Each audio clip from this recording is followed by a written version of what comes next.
What is this mess again? Do I have to come back to this every day?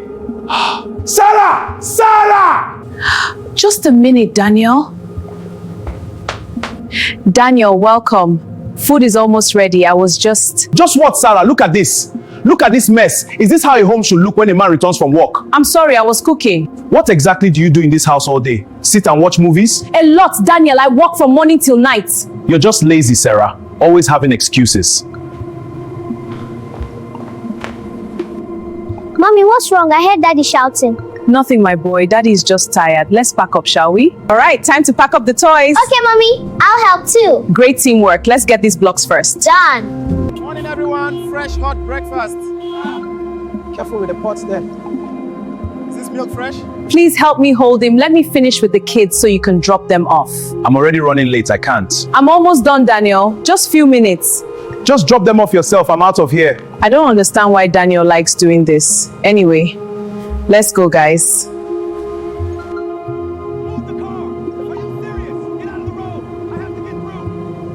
This is what I go through every day, and yet it's always complaint upon complaint. My car! No, mine! Give it back! Stop crying! The next day, the door slammed open. Daniel stepped into the living room, his shoes still dusty from the busy Abuja roads, his tie hanging loose around his neck. He froze immediately. Toys everywhere. Toy cars under the chair, school bags on the couch, a doll staring at him from the floor like it was mocking him. His face tightened. Unbelievable. His voice rose, sharp and loud. Grace, what is this mess again? To think I work all day and come back to this? He kicked the toy aside, shaking his head in frustration. What he didn't see was the woman in the kitchen, standing on tired legs, carrying a child on one arm and stirring food with the other. Daniel complained. Food is not even ready, so what have you really been doing since? But Grace didn't say a word. Long before the sun ever touched Abuja the next morning, Grace was already awake. The house was quiet, but her day had already begun. She moved gently, not to wake the children. The kitchen light flickered on, and before you knew it, bread was sliced, breakfast was prepared, lunch boxes were packed. Then came the crying. Mommy, I can't find my socks! Mama, use my pencil! The baby started crying too. Grace didn't stop. She carried one child, calmed one, dressed another. Her feet never rested, her hands never stopped moving, and in the bedroom, Daniel slept peacefully. That morning at breakfast, Daniel picked up his cup of tea and took a sip. He frowned. This is already cold, Grace. She stared at him for a second, her eyes heavy with exhaustion. I woke up at 5 a.m., she said softly, but Daniel didn't even look at her. The house is still dirty. So what have you been doing since you woke up? She didn't even answer him. Of course, he doesn't even see anything she does, nor appreciate her efforts. Later in the evening, the kitchen was hotter than usual. The air was thick, the sink was full, the baby was restless. Grace wiped sweat from her face and finally said it. Daniel, I think we should get a house help. Man, I need help. For a second, there was silence. Then he laughed. A house help? For what? She looked at him, hoping, just hoping he would understand. I'm tired, Daniel. Since you don't help me out, I need a help. But Daniel shook his head. I'm not wasting money for something I don't even see the need. My mother didn't have a help. Yet the house was always clean, food was always ready, and here you are complaining of simple house chores. Grace didn't argue. She just kept quiet. Night came. The house was finally still. After putting the children to sleep, Grace lay on the bed, and within seconds, she was asleep. Not peaceful sleep, exhausted sleep, the kind that comes from having nothing left to give. Beside her, Daniel turned.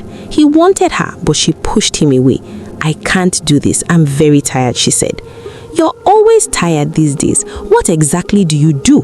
But there was no response, just silence and slow breathing. The next morning, Daniel woke up. Something felt off.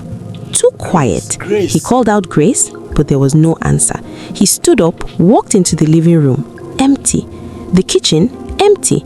Then he saw the children. Daddy, the little boy said, his voice unsure. Mommy is gone. Everything inside him froze. That was when it began. The crying, the confusion, the chaos. Breakfast didn't make itself. Clothes didn't fold themselves. Children didn't prepare themselves. Daniel tried. He really tried. But within minutes, everything was falling apart. Subscribe to this channel if you're yet to, like the video, and also drop us a comment in the comment section. Let's continue. Smoke was everywhere in the kitchen. The food he was cooking burnt, milk spilled. The baby cried endlessly. One child refused to wear his shoes, another couldn't find his bag. Daniel's shirt was soaked with sweat. His head pounded. How does she do this alone every day? He muttered. The children ended up going to school without lunch boxes. By the time they got to school, it was already a disaster. 9 a.m., the uniforms were wrong, the shoes didn't match, the children looked nothing like the neat kids around them. Parents stared, teachers noticed. Though Daniel tried to force a smile, but deep inside, he was breaking. He didn't even go to work because it was already too late. That afternoon, he sat in the middle of the living room. The same living room he always complained about. Now, it was worse. Mess everywhere. Silence in the air. And for the first time, Daniel truly saw it. Not the mess, not the stress, but the truth. She's not lazy. His voice was barely above a whisper.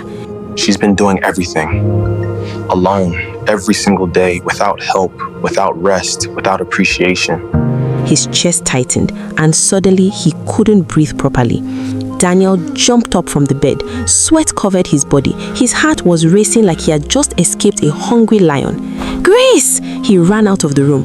And there she was, in the kitchen, cooking, just like always. He couldn't believe his eyes. So it was all a dream? His heart pounded so fast.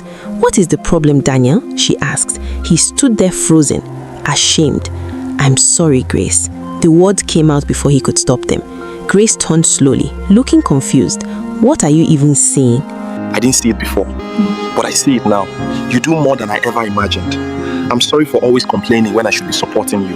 I'm sorry for not appreciating all of your efforts in taking care of me and the kids. Now I know better. And I promise to support you from today. Silence filled the room, but this time it wasn't heavy. The next morning was different, very different. Daniel was awake first, in the kitchen, cooking. The children laughed. Grace sat down for once, resting, watching, smiling, and for the first time in a long time, she felt true happiness. Sometimes people don't realize your value until they're forced to live without you. Appreciation doesn't cost anything, but the lack of it can cost everything.